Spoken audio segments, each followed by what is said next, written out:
আজকের ভিডিওটা হচ্ছে যারা সকালবেলায় ভারী খাবার পছন্দ করেন না তাদের জন্য। তাদের আশা করি আজকের ভিডিওটা অনেক বেশি ভালো লাগবে।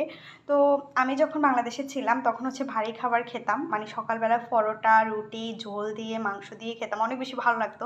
তো এখানে মালয়েশিয়াতে আসার পর থেকে আজকে তো প্রায় 2 বছর হয়ে গেছে, তো আমার মানে না বানাতে বা না খেতে খেতে এখন তেমন একটা ইচ্ছে করে না, হালকা খাবারটা সকালবেলা বেশি খেতে ইচ্ছে করে।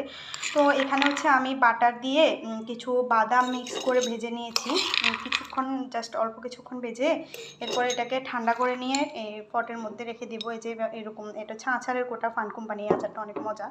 এইগুলো আমার বাসা মনে 6টা আছে, আমি এই আচারটা অনেক বেশি পছন্দ করি।